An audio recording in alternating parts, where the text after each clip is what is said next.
Deadline day, incredible deals. I think deadline day, if this transfer window wasn't enough. But did you watch Deadline Day? No, I didn't watch it. No Jim. No Jim White. Shouts to Jim White, by the way. I think he picked the wrong time to retire. No. I love Rob Houghton. Great guy. Rob Houghton, a great guy. Yeah. Great guy. What's her name? Was Rob Houghton on Deadline Day? Yeah, Rob Houghton and what was the lady's name? Helen McQueen. Helen McQueen. Love them. Love her. Fantastic. Yeah. But that Jim White checking it's not his Jim phone. White. It's not Jim White. That didn't just happen. It's the poise. And this is something we have to. I'm not gonna go there. I wanted to call Nigerian broadcasters out, but I'm not gonna. Nah, don't go there. Don't do that. Don't do that. Right, so miss Jim White for sure, but Deadline Day was just incredible. Yeah. And you think about what happened on Deadline Day. You think about Cristiano Ronaldo, Saul Niguez, Ademola Lookman, of course. You look at Vlasic. These incredible players. Tomiyasu. Arsenal even had a player. Yeah, Tomiyasu. From Japan. Solid signing. Solid signing as well. Solid signing. Solid signing. I would have thought that the years gone by, you would learn to restrain yourself. No, solid signing. When I say solid signing, hold on a second. I'm not saying, when I say solid, okay, I take that back. Solid player. Not solid signing. Solid player. Tomiyasu.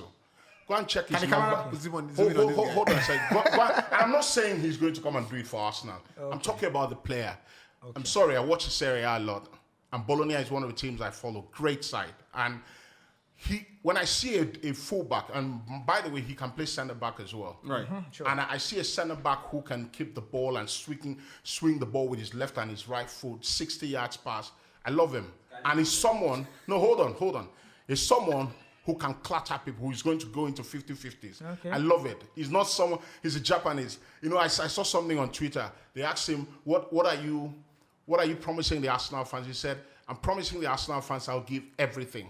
And someone went in the comment section and said, when a Japanese man tells you he's going to give you everything, he will give you everything. You know what? But Willian said he will give everything. No. So when a Japanese man tells you... Willian said he wants to win the Champions League. No, he's not... No, that's madness. I think make a clear Willian small. I mean, there's a place for being lied to, right? So his agents, Jorobson, I can't quite remember. Jorobson came out and said, look, Willian was sold a project, but when he arrived, the project wasn't there. Yeah. Right. And there's a place of being lied to, and you lying to yourself. Yeah. A lot of people lie to themselves. For a player like Willian, if you sign for the Arsenal under Arteta, and he tells you in your signing party that in 3 years I'll win the Champions League. We'll win the Champions League. That's your first red flag. Yeah. To stand up and leave the room. Because you clearly know that he's crazy. Or clearly was. Or he's out of his mind. No, he was out of his mind. Because the question is, how long have PSG been trying to win the title for? 10 years. With all the players they've got. How long have City been trying to win? Wenger never won it. When Roman Abramovich bought Chelsea in 2003, it took them 9 years. It took them 9 years before Chelsea won the Champions League. How did he go public? That's my own. As in, maybe if this conversation was Willian that said it. No, that's what I'm saying. Said so. How did he even go public? If someone tells you, this is where I want to, and there's nothing wrong with dreaming. You can dream. There's nothing wrong with dreaming. Arteta clearly dreamt of winning Champions League. It's not happened. It's probably never going to happen. With Willian. Right. But for Willian to come out in public and say it, that means he believes it. That means he believed it. So it's like saying, I tell you right now, the Champions League in club football is the pinnacle of everything you can do, right? So I tell you, by the end of the year, you'll be, by the next 3 years, you'll be the richest guy in Africa. That's not going to happen. No. Like that's not going to happen. Except Bill Gates except you want to sell Nigeria. Except you want to sell Nigeria. Except you want to sell Nigeria, right? Which is not going to happen, right? Or except Bill Gates wills his, or Elon Musk wills his stuff to you. Bill Gates and Elon Musk have to. Maybe we should have asked him how, right? Just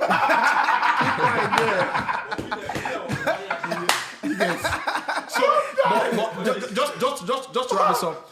I love Drogba on social media. Drogba doesn't care about who he hurts or he doesn't hurt. He said Agent Willian, John Don. Right.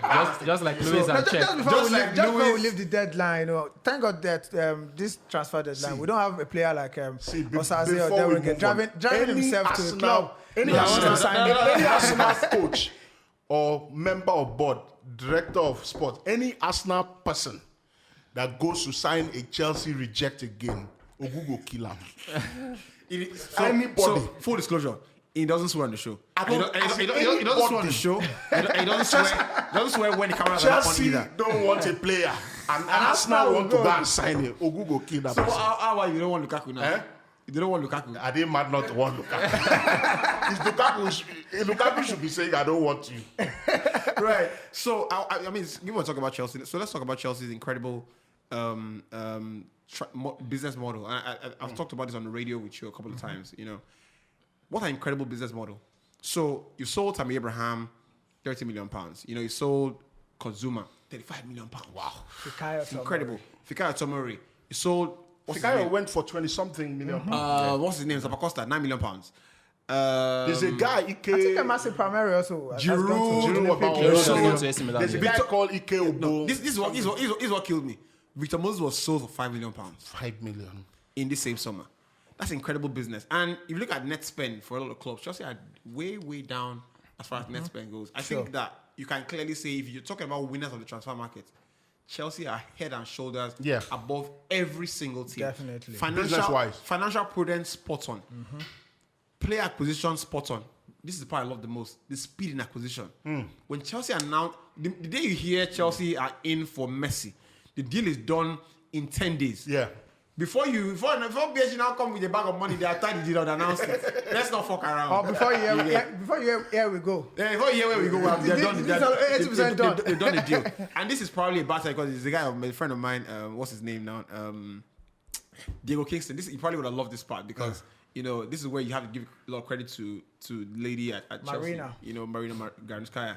Incredible business, model. Sure. But I have to be fair as well to the guys who are in time pass because Chelsea have always done incredible business. Yeah. It's the same way they got Willian from Tottenham. It's the same way they got, Mikel from United. It's the same way they've gotten tons of deals. So great stuff for Chelsea. Let's get on to Liverpool. So what's this problem I sense with Liverpool fans and the fear of missing out? Every blog, every major newspaper you read, you see Liverpool fans whining about the business the club did. And that worries me because I think that football fans don't realize, and I'm a football fan, but you have to realize that the transfer window is about accounting and business, the financial papers. I don't think the transfer window is to serve the pleasure of the fans. The club must do good business. And when you get a guy tie up a deal like Matip, Virgil van Dijk, you get Alisson tie up a deal, you get a guy like Henderson, all these important players to tie up their contracts to you. That means that you have kept the best players. In a market where the best players have moved, what that should tell you is that your club have done incredible business. Because in a market where nobody expects Cristiano Ronaldo to move, he's moved. So that tells you that a guy like Van Dijk probably should have moved as well. Right? Messi has moved. The two greatest players have moved. So anybody was movable. So if your club managed to tie down the best centre back in the world, right? Ties down the best CDM in the Premier League, Fabinho. Tie down top 5 goalkeeper in the world, Alisson. In the transfer window where Donnarumma has moved and all these incredible players have moved. That's great business. I think it is. That's great business. All of it is coming from the fact that Liverpool fans, they probably see other clubs, making moves in the transfer market. Right. And the only player that we've been able to sign, it's Ibrahim Konate from solid. Yeah, solid signing. And I think that's like a backup in case what happened last season happens again to Virgil van Dijk and Matip and Gomez. But Liverpool fans are forgetting that you hardly get a player, a world-class player that will come in and want to dislodge Salah, Firmino, and of course that's a great point. Mane, and so those players, they don't want to come and sit down, and they know that coming to Liverpool, they will most likely sit down on the bench. So I think the fans also need to understand that it's difficult to get players. Whether we like it or not, Salah is top 5 player. Mane is probably top 5, top 6 player. Yeah. And so it's difficult for a player to come in and dislodge them. So that's why the Liverpool fans are really. And you haven't even mentioned the player like getting it wrong. Now Phillips and Harvey Elliott. And Harvey Elliott, exactly. I think we got that on camera. Harvey Elliott, in my opinion, it's like a new signing, just like you said. It's probably one of the the best unearthed players this summer. I think it's 18. Yeah. It's 18, No, yeah. so in 18, 2019, I think he made his debut as the youngest ever Premier League player, 16. right? For At 16. Liverpool at 16. And it's 18 now. The way that boy played against Chelsea, he played against Burnley. When a coach trusts you to play against Burnley and you're 18, You know, people don't understand when you say people don't understand when you say Burnley. They say what is Burnley? If I want to play Burnley, I'm playing like 5 Maran Fellinis. Yeah. You will fight. When you like a small guy, the guy plays Burnley, but great performance. So if you were to describe Liverpool's transfer business in one word, what would it be? Normal. Normal. Not spectacular. I think effective. But normal, yeah. Normal, effective. Spot on. Yeah, Sensible. effective. Because Sensible is the word I use. like you said, I think the growing frustration from the Liverpool fans would have been the fact that Wijnaldum left and probably they were looking for a replacement for him. They wanted someone with that robust energy in midfield like him. Renato Sanchez was muted and he's gone to Wolves. Great signing, by the way. No, he didn't sign for Wolves. I think think he signed he did fell through. Sanchez was fell supposed to be a fell loan. through. No, So he he did picked up fell a 3 through. months injury. Right. Picked up a 3 months injury. So I think Liverpool wanted him. Liverpool fans wanted him. But at the core of the team, Liverpool are fine. Yeah. The fans might be frustrated. Yeah. Liverpool, the fans might be frustrated. But if you ask Jurgen Klopp, it's fine. I think it's the most sensible. And then the very thing about very sensible fans is business. fans also look at, so for example, Arsenal, I don't consider Manchester United rivals. So maybe Arsenal will look at maybe Tottenham signings. But for Liverpool fans, they'll look at Manchester United signings. They'll be like, they brought in Varane, they brought in Cristiano Ronaldo. But the manager knows what he's doing. but what you don't realize is that pound for pound, Pound for pound. man for man. Do you think Man United outplays Liverpool? That's what I'm saying. That's what the fans Because I think that's what the fans will look that's at. what the manager Maybe the looks at. Liverpool fans are looking at Because I from think that's down what- they don't have the Exactly. squad depth like Manchester United, That's Chelsea, where the and manager Manchester comes City. from. The manager would say, okay, fans the ones excitement, marking players in and it's there. fear of missing out. Exactly. But for a manager, you look at your team and think Varane is good. Yeah. But I think Matip is good too. Yeah. We've got Joe Gomez who walks into 16, 17 Premier League clubs. Yeah. We've got a Konate who's come from Leipzig. We've got Van Dijk who's the best defender around here. Robertson. We've got Robertson who no one's. Let's not forget Tsimikas is a really good left back. He's a very good left I've watched back. him for about 4 games. I think So he's the manager incredible looks player. at his team and like, we're fine. We're good. We're good. We're good. Yeah. Don't worry. We're Right. good. And then another underrated spot in that midfield. So, spot now that Wijnaldum has left, Fabinho, I remember when Van Dijk was out there, the time Fabinho had to deploy in his defense. Until now, Fabinho can actually even concentrate On his where ball. he's Oh, going. oh, I oh, think they're good to go. I'm one of the people Yeah. who thinks that Klopp made a mistake last season when he was pushing Fabinho and the rest into defense. Yeah. I probably think that when those injuries happen, I would have played those young centre backs Yeah. and left the Fabinhos in midfield. This is an opinion. I think this is brilliant, from yourself, because this is an opinion I've had for, even before I started working in radio or television. I've always felt like when you take a player who, in a position, for example, Michael Carrick, right? So there was a Champions League period where our centre back were injured, and we had to play Fletcher and Carrick at centre back. It was a deliberation. Yeah. If I take a guy who's going to give me 9 over 10 from a position and put him in a place where he's going to give me 5 over 10, I would rather leave him there. I'd rather get that 9 from that maximum 9 from that his original position and get that same 5 from the other guy. From a younger defender. Because what you're doing is taking the 9 from here, putting him here to give you 4 or 5. And the player playing in his putting position another will not guy give you will not 9. give you 9. So in the end, the sum of 2 players is not going to give you what the one player would have given you. Exactly. So I don't know how managers don't figure this out, Because I just feel that maybe it was panic stations, injuries here and there. He wasn't quite sure. And the result was not that good. The easy thing to do is just put them back there. Yeah. But I would have left them there because it's easy for an experienced midfielder, If you beat a Fabinho, it doesn't happen often. Yeah. If you beat Fabinho, it's easy for him to, when the defender gets dragged out, it's easy for him to slot into his centre-back position. Yeah. It's very easy. Than when you put Fabinho in a centre-back position and put younger players in midfield. Put so much pressure on the defense. And they're And bypassing the put pressure midfield on the defense. every second. And he's Yeah. now So salvage much so much pressure, pressure. yeah. I also feel like, when a young centre back sees Fabinho in front of him, Is that all short? game is that short. He's looking at his positioning. His positioning is great, so I need to stay here, And that one time looks at him and is like, you're doing a great job, and that kind of thing. So before you get past him, I would have figured out where you're going. But if Fabinho is behind you, you're constantly thinking, am I in the right position? Yeah. Am I in the right place? Yeah. You know, Yeah. do I go think- here? yeah, And, yeah. and if you're not in the right place, it's barking at you. Your confidence is Yeah. is going down as well. Definitely, Because in the end, you want to play, but you want to impress the big guys as well. Right. True. So I want to speak about the non-transfer of the transfer window because it's been the craziest transfer window ever. Right. I'm just going to put questions around. You think about Kane and Mbappe, who eventually did not move, and you think about Harry Kane, who did not move. So, which is the bigger disappointment of the transfer window? Harry Kane. I think Harry Kane. Harry Kane, because he's at the wrong side of his age. I think he's at the point where he needed to make that move. And it's quite strange that move didn't happen because I'm looking at Kane. If I'm in the room with him, I'll be asking him, where are you going from here? Because Tottenham are not going to smell top 5. They are not going to smell it. Because Top of the table, though. forget that. The competition. So basically, you're saying you forget about Arsenal being 20 as well. No, Arsenal. No, for sure. If I pull myself from Arsenal, I don't see Arsenal finishing top 9. What Right. God, what God If I'm being cannot do. honest. What God cannot do. Doesn't exist. What God cannot Right. do. So let's finish up on that. So I'm looking at Harry Kane. I'm thinking, where do you want to go from here? He's going to score goals. Clearly, he's going to score goals. Another 20-plus season. But it's so frustrating he didn't get that move because when he's looked at his best mate in Kyle Walker, he's left the club 3-4 years ago, tons of trophies. When Kane is done with his career and he's sitting down with his children and his grandchildren, what will you tell them?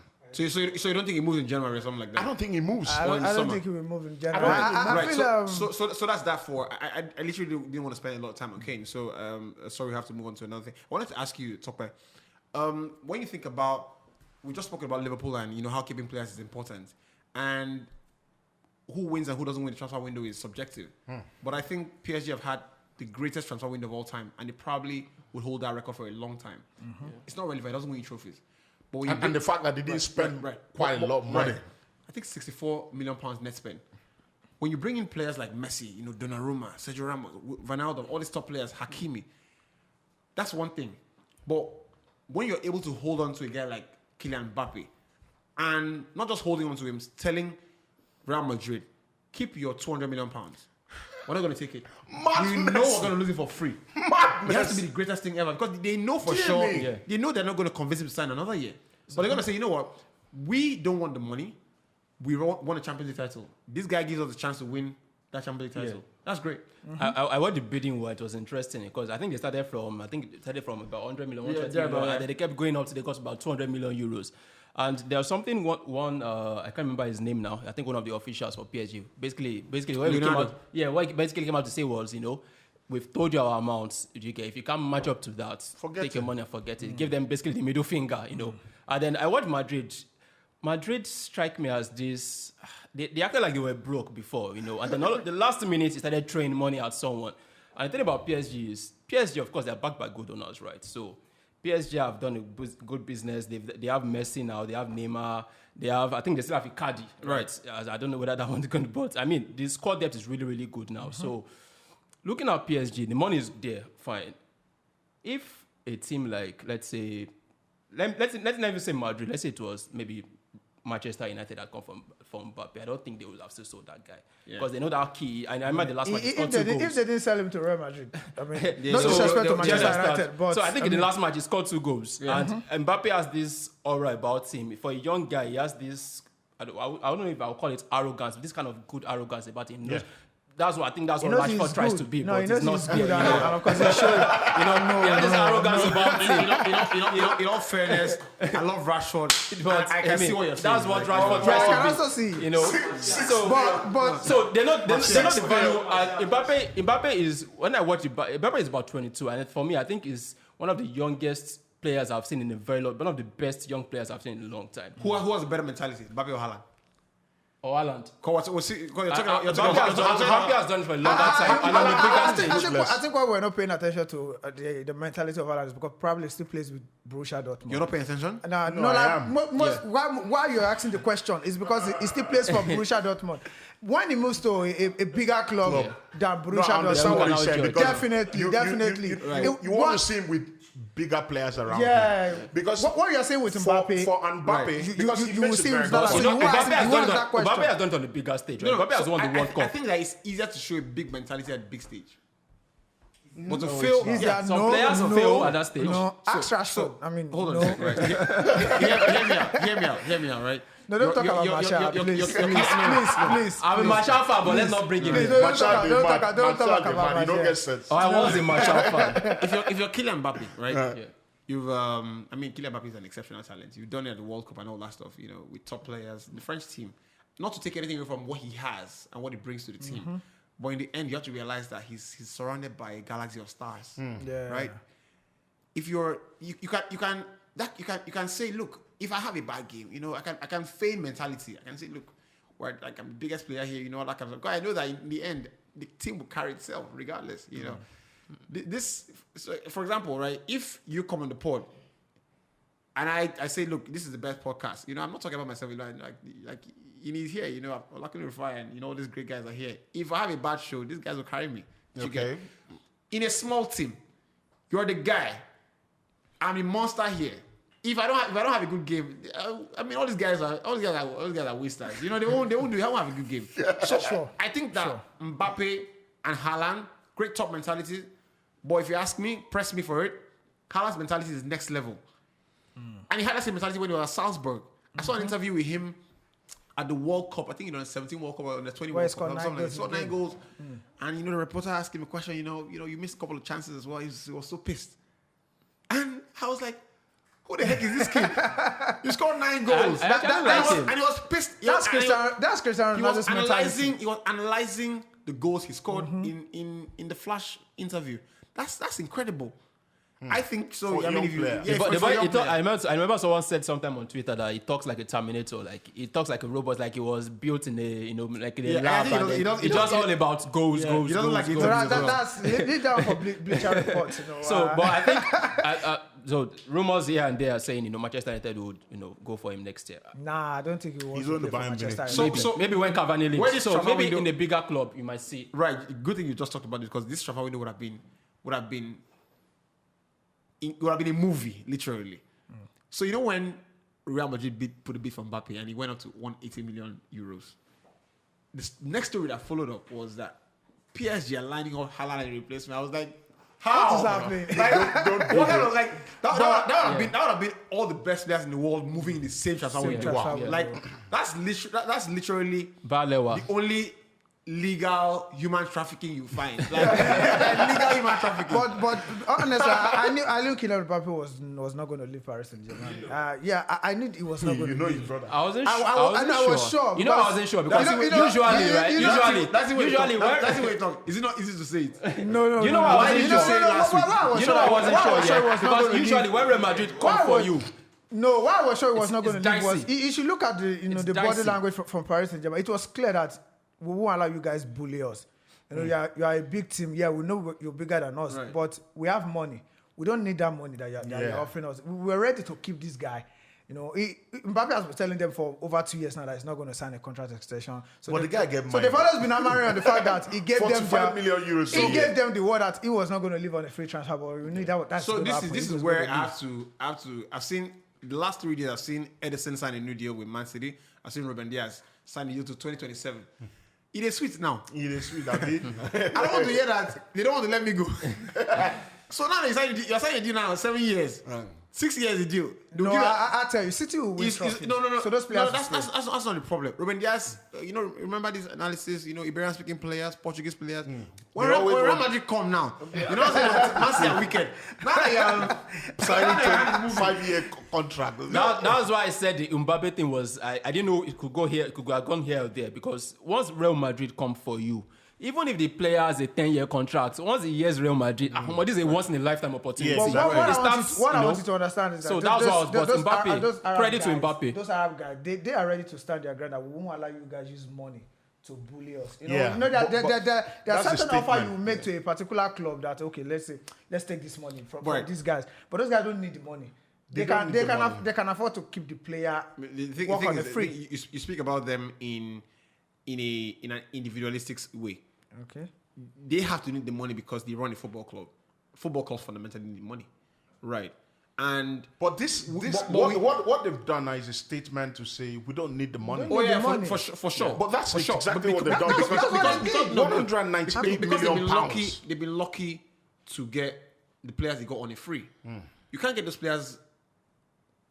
Okay. Mbappe, Imagine they had to spend on Messi. Imagine you have to spend on Messi and Ramos. You as they put the first bid. Then look, if you just add small, That's small now. we'll Add talk. something. Yeah, add something small. Hi there. Thanks for watching us on YouTube. Please leave a subscribe on the channel, The Hindsight Podcast, and also on Instagram at The Hindsight Podcast. It's the same on Twitter as well. Leave a like, a retweet, or a comment. We'll see you soon.